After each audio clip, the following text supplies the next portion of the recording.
Hello, my dear friend. Welcome to our special place. Welcome to VUS Learning English Podcast.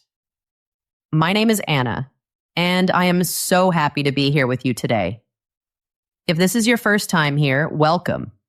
I am sending you a very big, warm welcome. We are so happy to have you in our family. And if you are coming back again, welcome home. It is always wonderful to have you here with us. Thank you so much for being here today. Today we are going to talk about something very special. It is a topic that can change your life. It is about how to speak with confidence, how to sound professional and strong when you speak English. Have you ever been in a meeting at work? Maybe you have a wonderful idea, a really, really good idea. And you share your idea, but it feels like nobody hears you. It feels like your words just float away, like a little cloud in a big sky. You know your ideas are good. You know you are smart. You know you can do a great job, but something feels missing. You don't sound as confident as you want to sound. You don't feel as professional as you know you are inside. This feeling can be very sad. It can make you feel small. You look at other people in the room. They speak with so much power. Their words are clear and strong. And you think to yourself, what are they doing? What is their secret? Why do they sound so sure of themselves? Well, my friend, I want to tell you a secret. Speaking in a professional way is a skill. It is just like learning to ride a bicycle or learning to cook your favorite food. You can learn it, you can practice it, and you can become amazing at it. I believe in you. Often the difference between sounding shy and sounding sure is very small. It is not about how smart you are.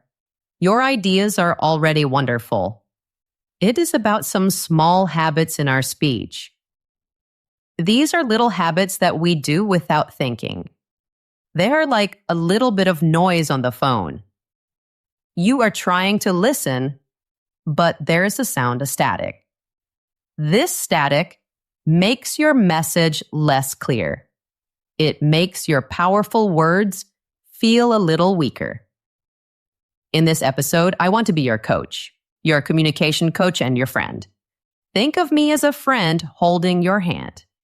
Together, we will look at 7 common bad habits. These habits can make us sound a little insecure or a little unprofessional. But we will not only look at the problems, that is not helpful. Instead, for every single habit, we will do 3 things. First, we will understand the habit. Second, we will understand why it makes us sound less confident. And third, and most important, I will give you easy, simple, powerful ways to fix it. You can start using these new ways today, right now. These are not just tips. They are tools. Tools to build your confidence. Tools to help you speak with the power you already have inside you. So, if you are ready to let go of weak language, if you are ready to sound as confident as you truly are, then let's begin this journey together. Before we start, if you enjoy our time together, I want to ask for a small favor. Please think about giving this episode a like or a follow or subscribing to our channel. When you do this, you help our podcast grow. You help us reach more English learners all over the world. More friends just like you. It is a small click for you, but a big help for us. Thank you.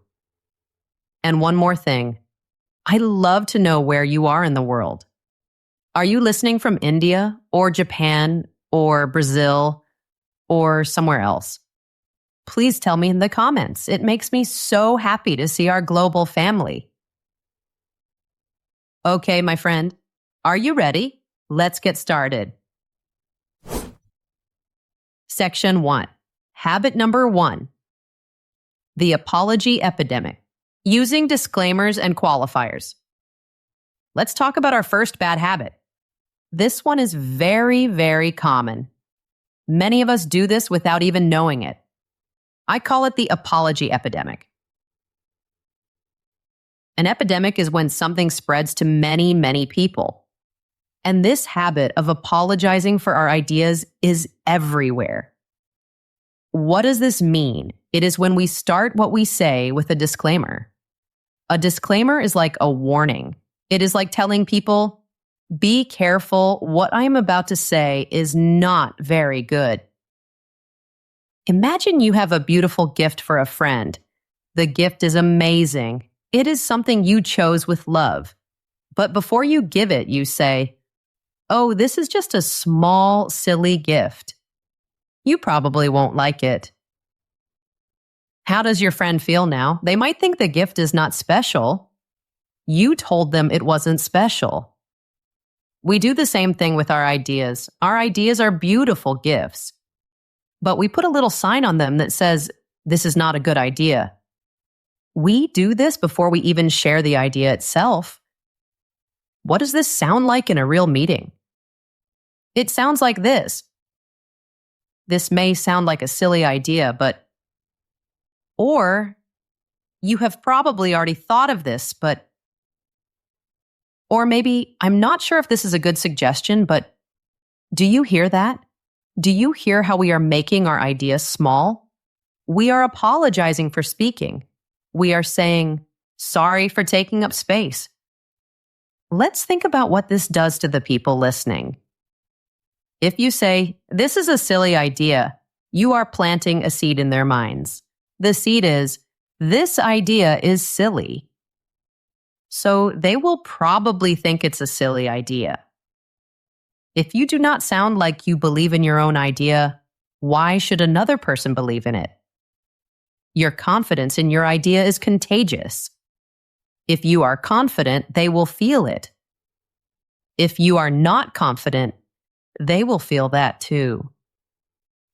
This habit is very easy to pick up, especially if English is not your first language. Sometimes we think it is polite. We think we are being humble. We don't want to be rude.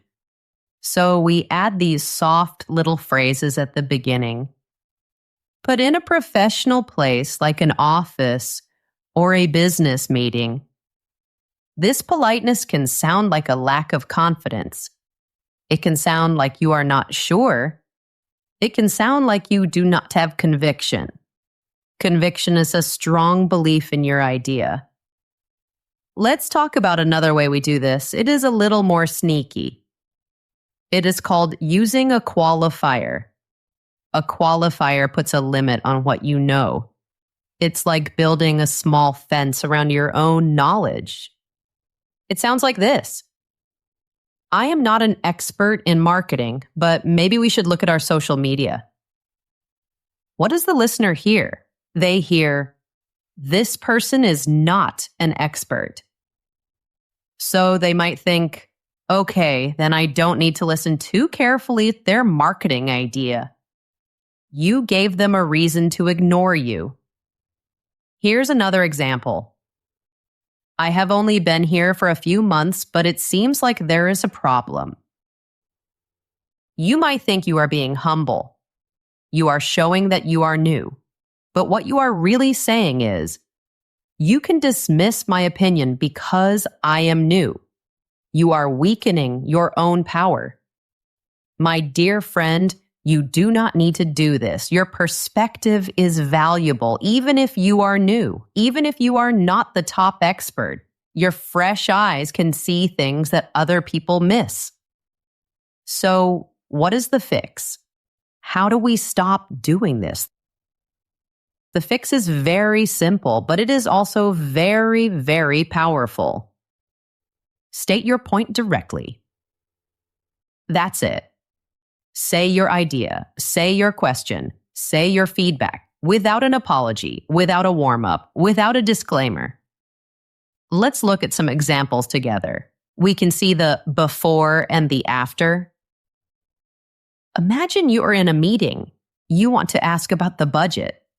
The budget is the plan for how to spend money. Here's the before version. This might be a silly question, and sorry if it's obvious, but have we considered the budget implications for the third quarter? So many apologies. Silly question.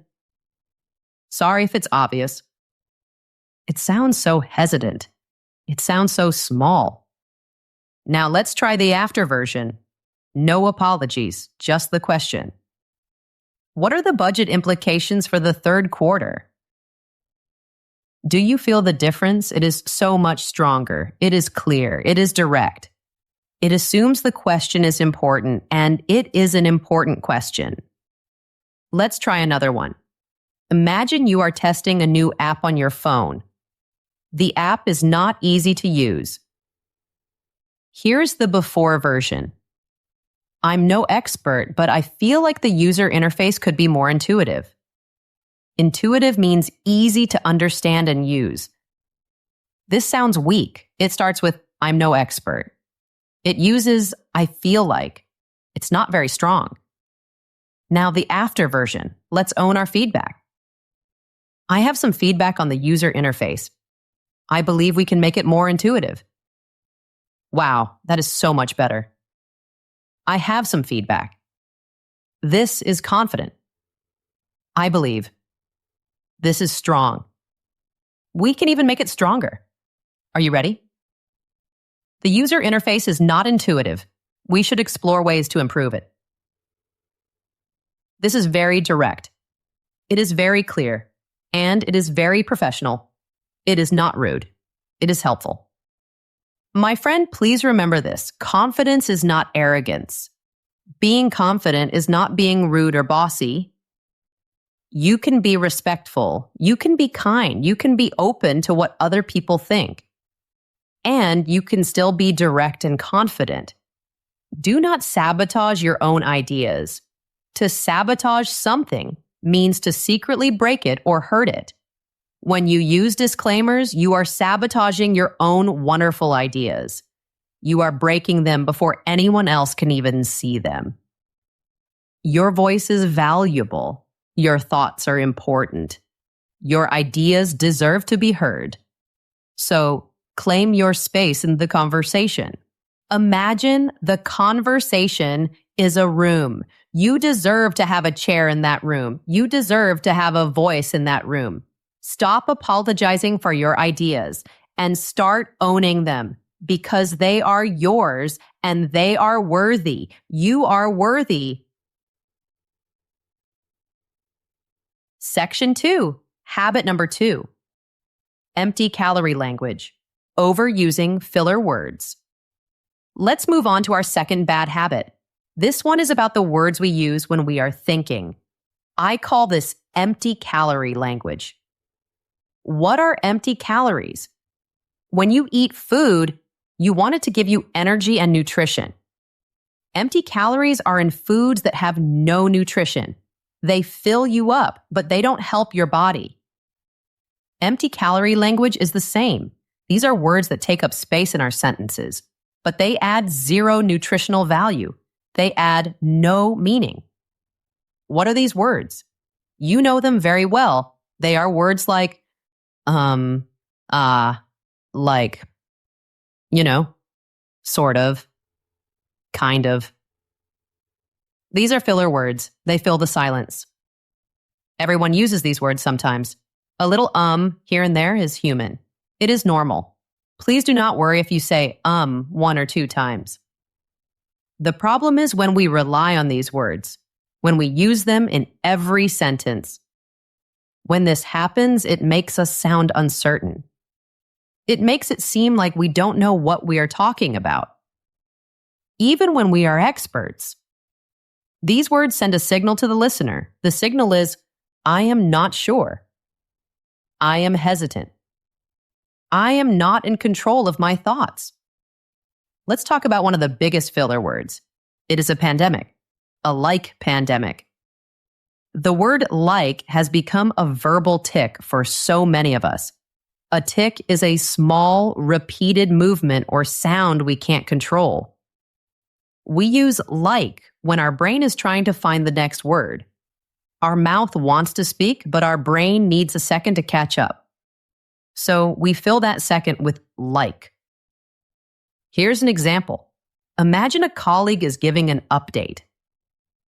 So I was running the numbers and I noticed a problem in the second quarter report.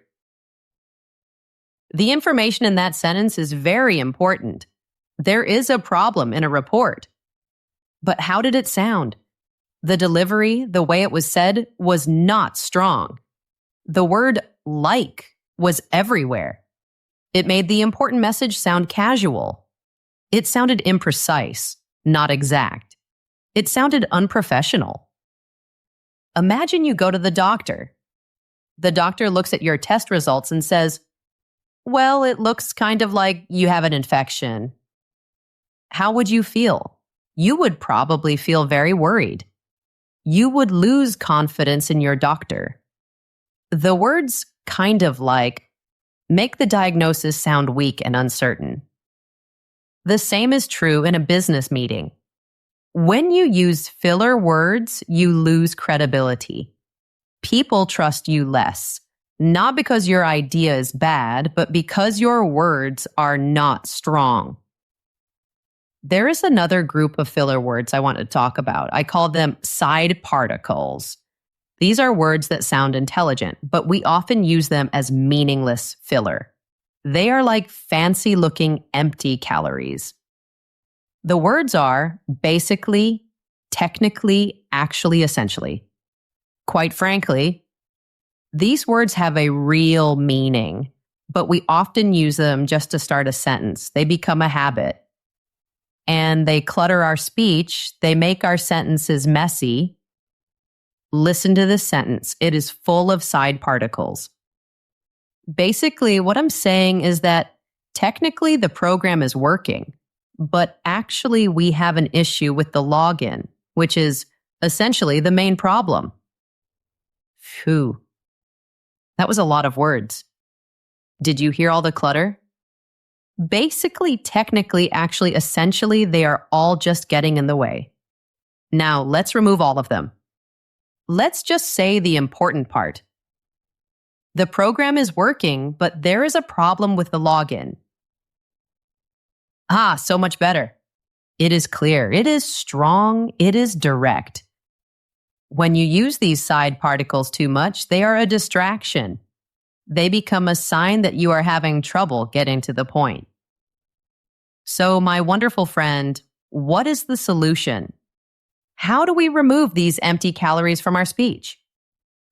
The answer is not to find a different word. The answer is something so simple and so incredibly powerful. It is one of the biggest secrets of great public speakers. The solution is the pause. Embrace silence. Become friends with silence. When you are speaking and you feel a filler word coming, you feel that or that like in your throat, just stop. Stop talking for 1 second. Take a breath. This small moment of silence does two amazing things. First, the person listening does not hear a mistake. They don't hear they don't hear like. They hear silence. And silence sounds thoughtful.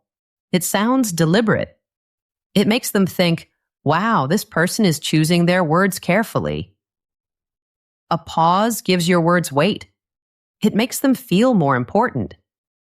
It also gives your listener a moment to breathe, a moment to absorb, to really take in what you just said.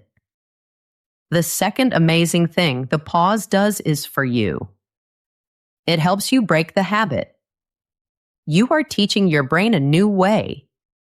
Your brain's old habit is to fill silence with Your brain's new habit will be to fill silence, with a calm, confident breath. A wonderful way to practice this is to record yourself. Use your phone. Record yourself talking about your day or read a page from a book. Then listen back. Just listen for the filler words. Don't judge yourself. Just notice. Oh, I said like 5 times in that sentence. Wow, I say you know a lot. The number might surprise you. That is okay. This is just information. Now you record it again, but this time your mission is different. Every time you want to say or like, force yourself to be silent instead, just for a second. It will feel very strange at first. It might feel like a very long time, but to the listener, it is just a moment of power. With practice, the pause will become your new superpower. It will feel natural. It will feel comfortable. Let's try one together. Here's the before version, full of filler words. So, I was thinking that, maybe we could try to push the deadline to Friday. A deadline is the final day to finish a project. Dang, it sounds very unsure, very weak. Now let's try the after version. We will replace every filler word with a. I was thinking we could push the deadline to Friday. Does that work for everyone? Can you feel the shift? The message is the same, but the feeling is completely different. The second version is confident. It is clear. It is professional. You did not change your idea. You changed its power. You gave it the strength it deserves. So try to make friends with the pause. It is one of the most powerful tools you have. Section 3. Habit number 3. The scenic route, verbosity and wordiness. We are now at our third bad habit. This habit is about using too many words. I call this taking the scenic route. Imagine you want to go to the supermarket, you can walk straight there. It takes 5 minutes. Or you can take the scenic route. You walk through the park, by the river, up the big hill. It is a beautiful walk, but it takes 30 minutes. Sometimes a scenic route is nice, but in business and professional communication, it is not. In business, time is very important. Clarity and efficiency are everything. Efficiency means doing something in the best way without wasting time or energy. When you use too many words, you are being verbose. You are making your listener walk the long, scenic route. You make them work very hard to find your main point. You risk making them feel confused. You risk making them feel bored. And you risk making yourself sound disorganized, like your thoughts are messy and not clear. Think about great leaders. Think about great speakers. They often say very powerful things with very few words. They have the ability to make complex ideas simple. Wordiness does the opposite. It makes simple ideas complex. This habit often happens when we use a long, clunky phrase instead of one strong, simple word. Let me give you a list of common offenders. These are phrases you can cut from your English right now, and your speaking will become stronger immediately. Instead of saying, due to the fact that, just say, because. It means the same thing, but it is shorter and stronger. Instead of saying, in the event that, just say, if. Simple, clear, perfect. Instead of saying, for the purpose of, just say, to. Instead of saying, at this point in time, just say, now. Instead of saying, in order to, again, just say, to.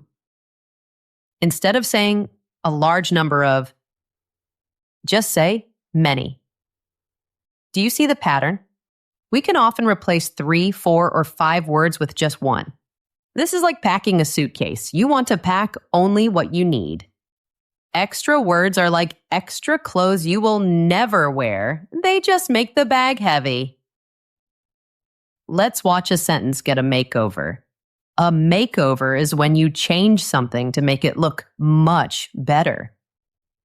Here is a very wordy, very clunky business sentence. Are you ready? It's long. Before. Due to the fact that our quarterly sales figures have been showing a decline, it is of the utmost importance that, for the purpose of reversing this trend, we take into consideration the implementation of a new marketing strategy in order to reach more customers. Wow, that was tiring to say, and it is very tiring to listen to. It is full of fluff. Fluff is soft, light material, but here it means unnecessary words. Now, let's cut the fluff. Let's get straight to the point. After. Because our sales are declining, we must implement a new marketing strategy to reach more customers. Let's read that again.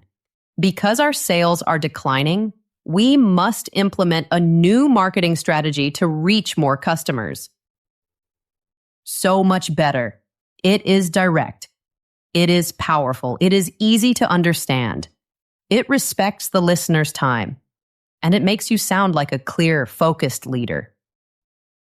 There's another kind of wordiness. This is the overuse of corporate jargon. Jargon is special words used by a particular group of people, like doctors or scientists, or people in business. Sometimes these words are useful, but often we use them to sound smart, but they just create confusion. They are business fluff. You might hear phrases like leveraging synergies, operationalizing paradigms, circling back to think outside the box. These phrases sound very complex, but what do they really mean? Often nobody knows for sure. They are like smoke. They look big, but there is nothing solid inside. So instead of saying, we need to leverage our core competencies to create a value-added solution. What does that even mean? You could just say, let's use our strengths to create something useful. See? Everyone understands that. It's human. It's clear. Speak like a human being, not a business textbook. Your colleagues, your team, and your boss will be very thankful.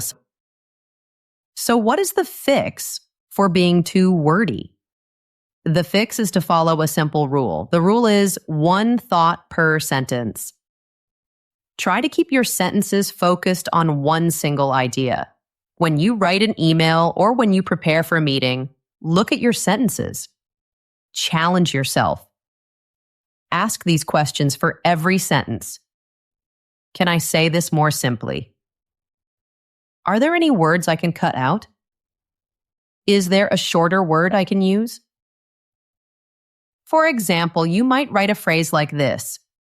All things being equal, what I'm trying to say is that in my opinion, you can delete that whole part, all of it.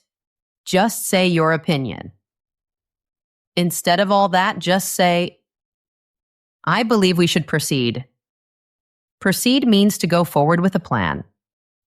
You will be so surprised. Your communication becomes so much stronger when you trim the fat. Just like a chef trims the fat from a piece of meat to get to the best part, you trim the extra words to get to your powerful idea. Brevity is the soul of wit. That's a famous quote. Brevity means using few words. Brevity is a sign of respect for other people's time. And it is the sign of a clear, confident, and organized mind. So practice being brief. Practice being clear. Your ideas will shine so much brighter. Section 4. Habit number 4. The question mark statement. Uptalk and intonation. Okay, my friend, we have talked about the words we choose. Now let's talk about how we say those words. The music of our voice. This brings us to habit number 4. I call this the question mark statement.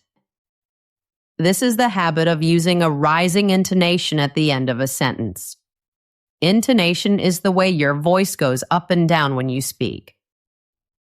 When we ask a question in English, our voice usually goes up at the end, like, are you hungry? Hear that? Hungry? My voice goes up. When we make a statement, a sentence that is a fact, our voice should go down, like, my name is Anna. Hear that? And nah. My voice goes down. The bad habit is when we make our statements sound like questions. This is called uptalk. It's like you are putting a little question mark at the end of every sentence. It sounds like this. Imagine someone introducing themselves. Hi, my name is David. I'm the new project manager. I have a presentation for you today. Did you hear the little upward tilt? David, manager, today? His voice went up at the end of each statement. This one little thing, this upward sound sucks all the authority out of his words. It removes all the power. It makes him sound like he is not sure about anything, not even his own name. He sounds like he is asking for permission. Is it okay that my name is David? Please say yes. Is it okay that I'm the project manager? Please approve. It sounds perpetually uncertain, always unsure. Let me show you how powerful intonation is. Listen to the same sentence said in two different ways. The sentence is, the project will be completed on Tuesday. First, I will say it with a falling intonation. The way a statement should sound. Listen to my voice go down at the end. The project will be completed on Tuesday. Voice goes down on Tuesday. How does that sound? It sounds certain. It sounds like a fact. It sounds confident. Now, I will say the exact same words with a rising intonation. Uptalk. Listen to my voice go up at the end. The project will be completed on Tuesday. Voice goes up on Tuesday. What happened? Suddenly, it is not a fact anymore. It is a question. It sounds like I am not sure. It sounds like I need you to tell me if I am right. Is it Tuesday? I think it is, but can you please confirm? In a professional setting, this difference is huge. It is the difference between being a leader and being a follower. So why do we do this? Why do we use uptalk? Often, it is an unconscious habit. We don't know we are doing it. It can come from a good place. We want to seem friendly. We want to be collaborative. We don't want to sound bossy or aggressive. So we soften our strong statements. We turn them into gentle questions. But in doing this, we give away our authority. We give away our power. The fix for this habit requires you to listen, to become aware of the music of your own voice. Here are some things you can do. First, record yourself. I know many people don't like to hear their own voice, but it is such a powerful tool for learning. Use your phone. Record yourself during a work call or just read a paragraph from this podcast script out loud. Then listen back, but don't listen to the words. Listen to the music. Listen to the pitch of your voice at the end of your sentences. Does your voice go up? Rising, or does it go down? Falling? Just notice. No judgment, just awareness. Oh, I do that a lot. Awareness is always the first step to change. Second, practice declarative statements. A declarative statement is a sentence that declares or states a fact. Take a very simple, true sentence. For example, my report is finished. Now say it out loud. And when you say it, consciously, with intention, make your voice go down at the end. Finished. Voice drops. Say it again. My report is finished. Feel the end of the sentence. It feels final. It feels complete. That is the sound of a statement. That is the sound of confidence. Third, use your command voice. This sounds serious, but it's simple. Think about how you would give a very simple, clear instruction. An instruction is a command, like close the door. When you say that, your voice naturally goes down. Close the door. You are not asking a question. You are stating what needs to happen. Now use that same falling intonation for your professional statements. Apply that same command tone. This is the final budget. Voice down. The meeting will start at 10. Voice down. This is not about being rude. It is about being clear. Clarity is kindness. When you are clear, everyone knows what to expect. There is no confusion. This idea of how we say words is so important. It also applies to where we put the stress on a word. The stress is the part of the word that is a little louder and longer. For example, in the word beautiful, the stress is on the first part. Getting the stress right on key business words can also make you sound more professional. Here are a few common ones. The word for a person you work with, it's colleague. The stress is on the first part, not colleague. Your voice and how you use it is a big part of your professional identity. It is part of your brand. By making sure your statements sound like statements, by dropping your voice at the end, you project confidence, you project certainty, you project competence and skill. You sound like you know what you are talking about, because you do. Now that we've talked about how you sound, Section 5, habit number 5. The grammar gremlins, common vocabulary and grammar mistakes. Welcome back, my friend. We are now at our 5th habit. This section is going to be a little different. It's a rapid fire round. Rapid fire means fast, one after another. We are going to hunt for some common grammar gremlins. What is a gremlin? A gremlin is a little imaginary creature that causes problems, like a little monster that breaks machines. Grammar gremlins are those small, annoying mistakes in vocabulary and grammar. They can sneak into our English, and they can instantly make us sound less professional. Now please hear me on this. Making one small mistake is not a disaster. It is not the end of the world. Everyone makes mistakes. I make mistakes. It is okay. The problem is when there is a pattern of mistakes. A pattern is when you do the same thing again and again. If we keep making the same small mistakes, people might start to question our work. They might think we don't pay attention to details. So let's find these little gremlins and fix them. This will help us polish our professional English. To polish something means to rub it until it shines. We want our English to shine. Are you ready? Let's go gremlin hunting. Gremlin number 1. Presentate. This is a word that many people use, but this word does not exist in English. There is no verb to presentate. This mistake comes from the noun, presentation. We give a presentation, so people think the verb is presentate, but it is not. The fix. The verb is present. You present information, or you give a presentation. For example, you can say, tomorrow I will present the results, or tomorrow I will give a presentation on the results. Both are perfect. Just do not say presentate.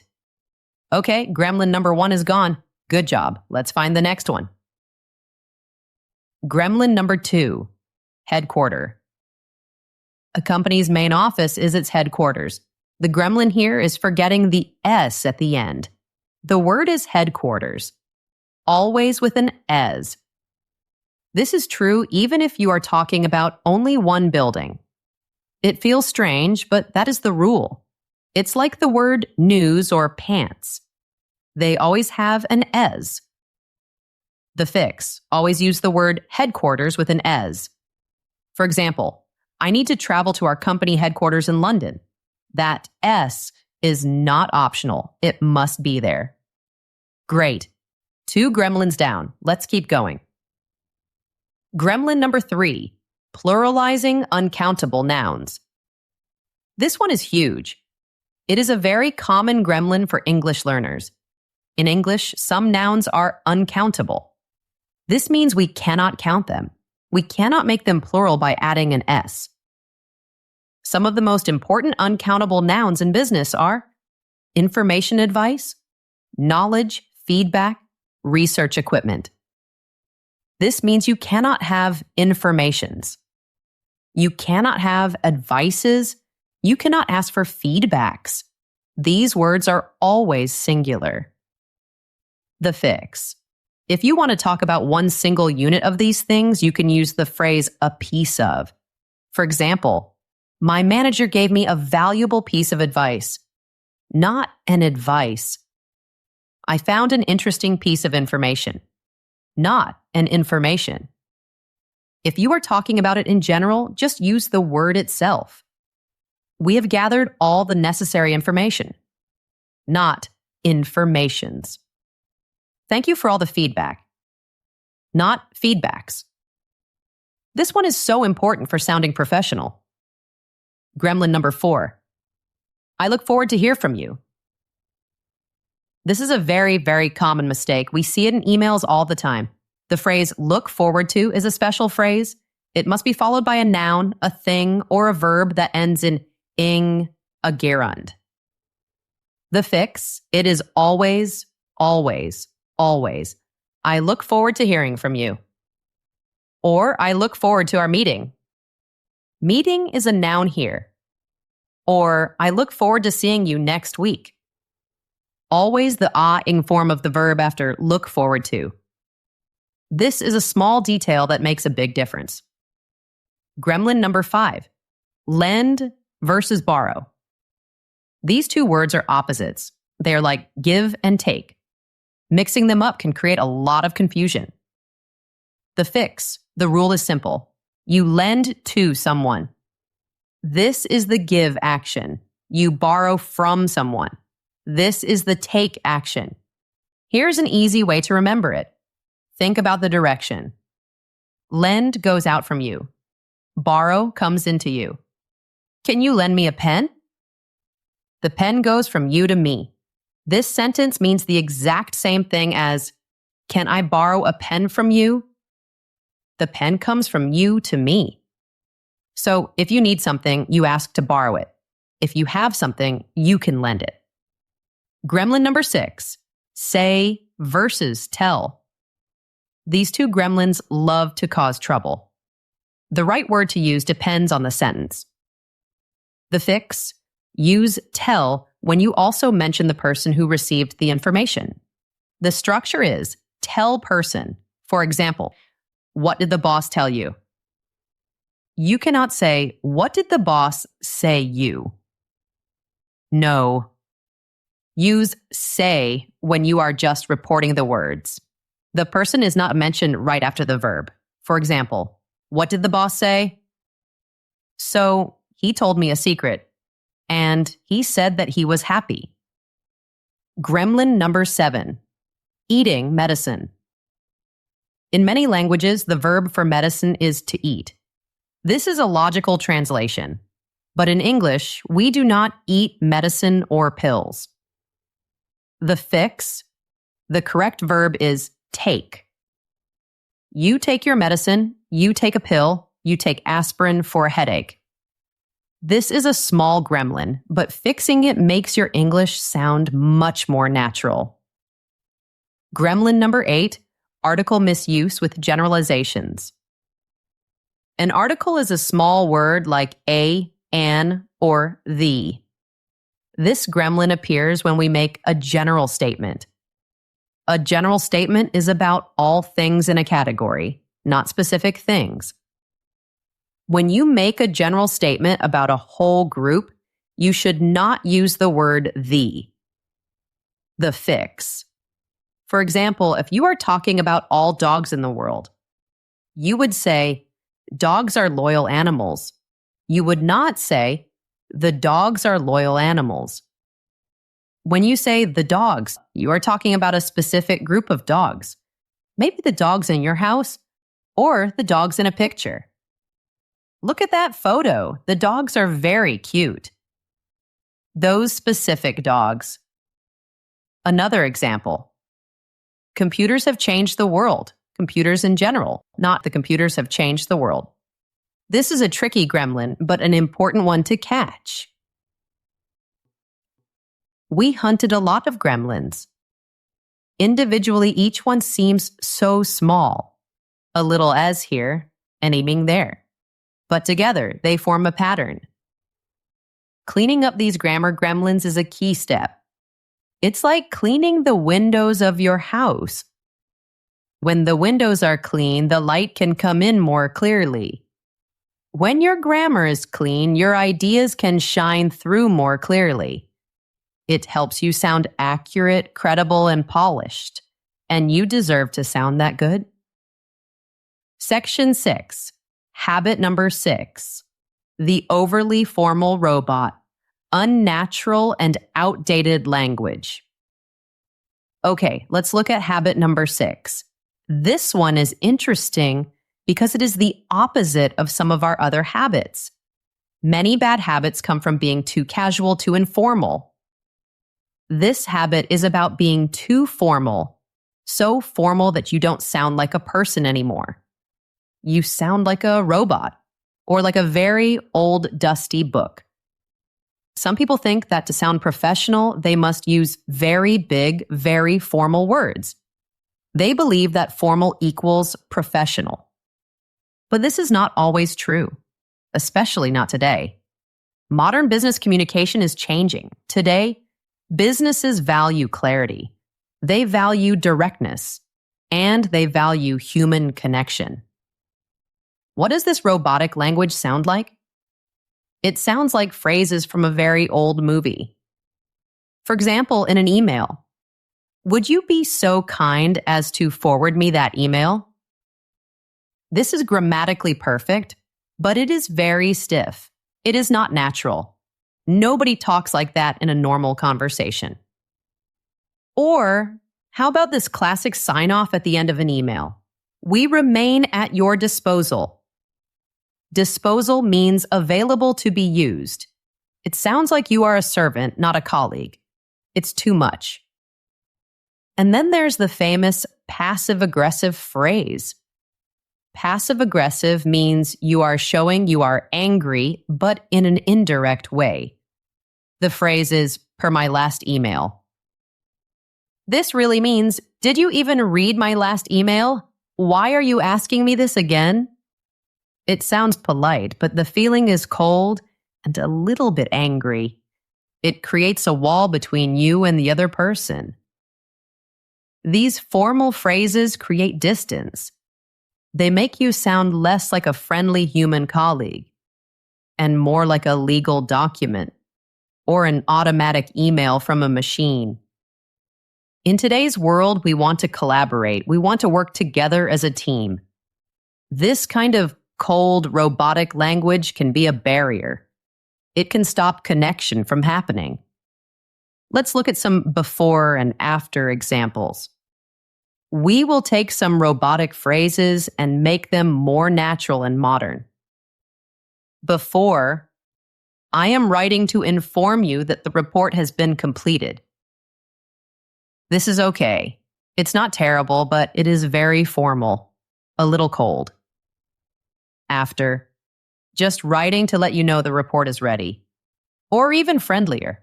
Good news, the report is finished. Do you feel the difference in energy? The after versions are still professional, but they are warmer, they are more direct, they feel more human. Let's try another one, a very common one in emails. Before, kindly find the document attached for your review. Kindly is a word that sounds very old-fashioned, like from the 19th century.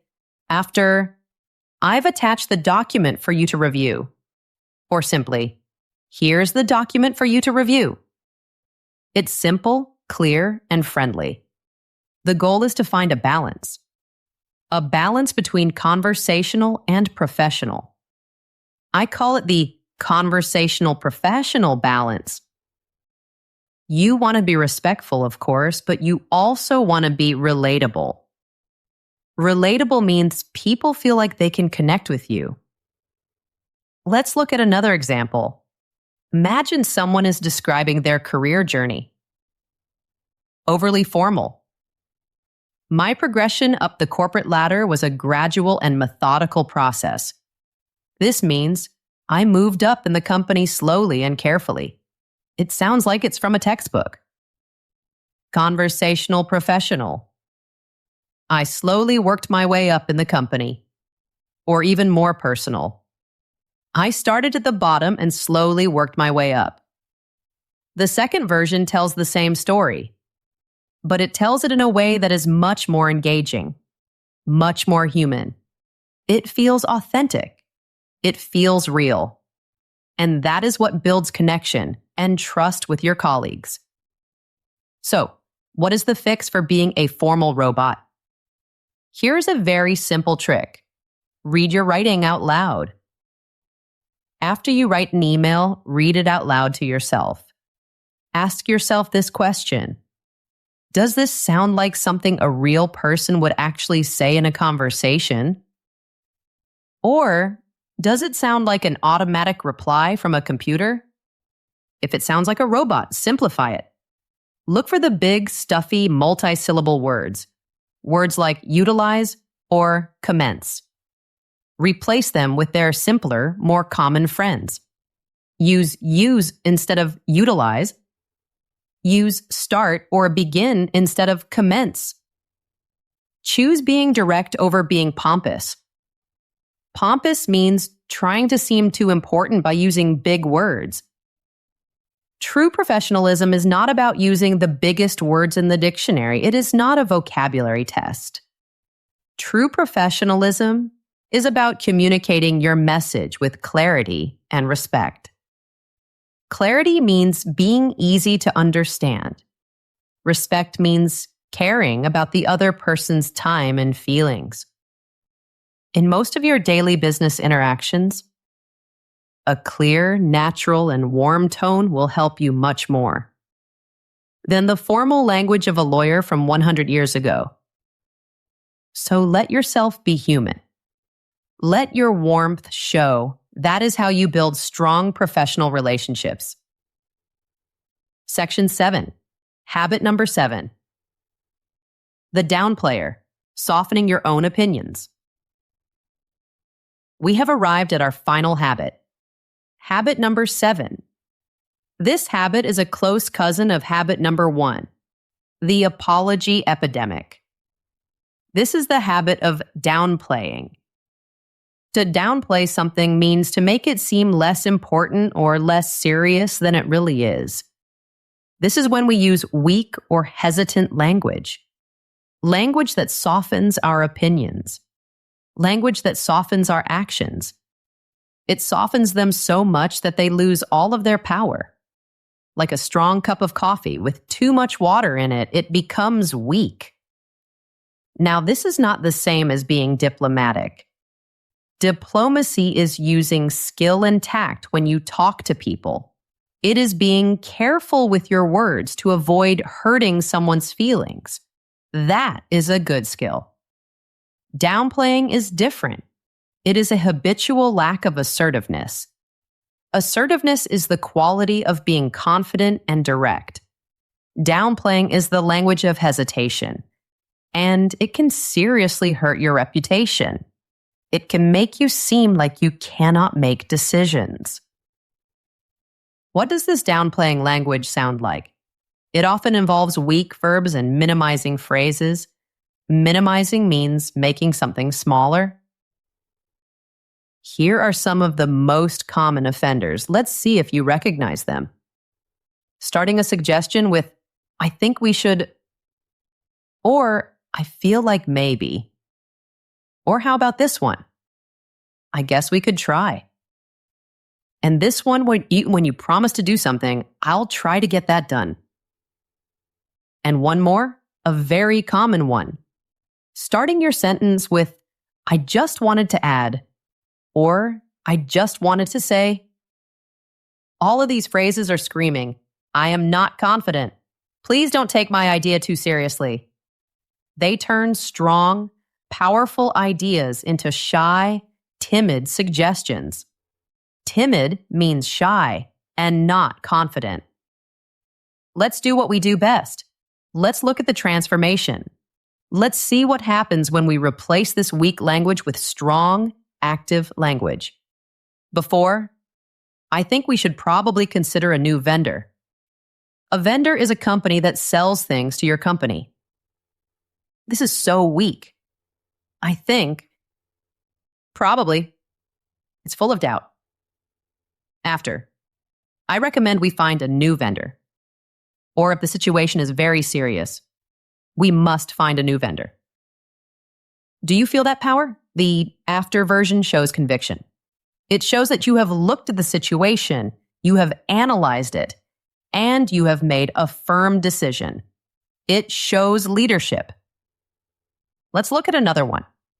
Your boss asks you, can you finish this report by Friday? The weak downplaying response is, before, I'll try to get it done. What does I'll try really mean? It means I might do it, but I also might fail. It does not inspire confidence. It makes you sound a little unreliable. So what is the strong response? After, I will have it done by Friday. I will. This is a commitment. It is a promise. It inspires confidence. Your boss hears that and thinks, great, I can count on this person. Now, what if Friday is not possible? What if you have too much other work? Being assertive also means being honest about what you can do. In that case, you could say, with my current workload, I can have it done by Monday. Would that work for you? This is also very strong and professional. It is clear, honest, and proactive. You are not just saying no, you are offering a solution. This is much better than the weak I'll try. Let's look at our last example. The little word just. Before. I just wanted to say that I disagree with that projection. A projection is a guess about the future, usually with numbers. The word just is a minimizer. It makes your whole point seem small and unimportant. It's like saying, sorry to interrupt, this is just a little thought, it doesn't really matter, but I disagree. Let's remove it. Let's own our opinion. After, I disagree with that projection. Here's why. Wow, direct, respectful, and assertive. You state your position clearly, and you are ready to explain your reasons. This is how leaders communicate. Now, I want to be very clear. As I said, this is different from strategic diplomacy. There are times when you need to be gentle with your language. For example, when you are giving someone difficult feedback. You would not say, that's a terrible idea. That is rude.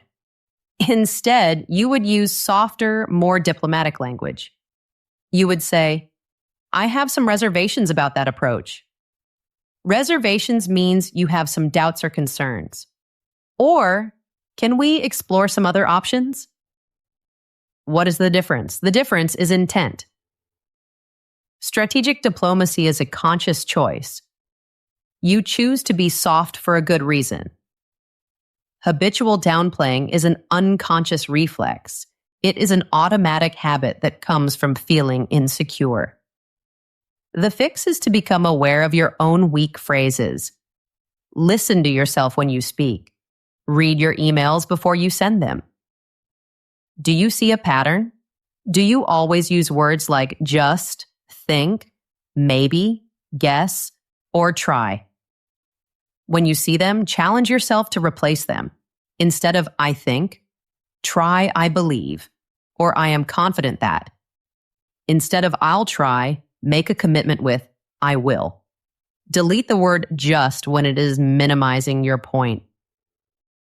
When you use stronger, more decisive language, you are not just changing your words, you are changing how other people see you, and you are changing how you see yourself. You are moving from being a passive observer, someone who just watches, to being a confident, influential leader, and you have that leader inside you. I know it. So there you have it, my dear friend. We have walked through the 7 biggest bad habits of professional communication together. We talked about the self-sabotage of apologizing for our ideas. Habit 1, we talked about the empty calories of filler words like and like. Habit 2, we learned to avoid the long scenic road of using too many words. Habit 3, we heard the uncertainty of uptalk, the question mark statement. Habit 4, we hunted down those pesky grammar gremlins. Habit 5, we learned to be human and not a stiff, formal robot. Habit 6, and we practiced replacing the weakness of the downplayer with strong, assertive language. Habit 7, I know this is a lot of information. It might feel a little overwhelming. You might be thinking, oh no, I do all of these things. If you feel that way, please take a deep breath. It is okay. The goal of this episode is not to make you worry about every single word you say. No, not at all. The goal is empowerment. To empower you means to give you the power and confidence to do something. The first step to changing any habit is always awareness. Just knowing about the habit is a huge step. By listening to this episode today, you have already taken that first, most important step. You should be very proud of yourself for that. So here is my advice. Here is my gentle suggestion for you. Please do not try to fix everything at once. That is impossible, and it will only make you feel stressed. Instead, pick just one. Just one of these 7 habits that you feel is your biggest challenge. Which one stood out to you? Which one made you think, oh, that is me?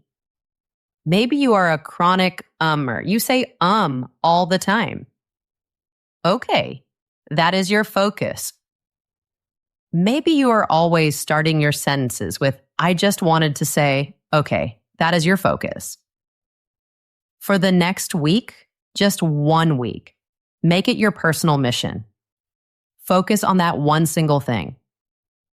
Notice when you do it. Just observe yourself with kindness, no judgment.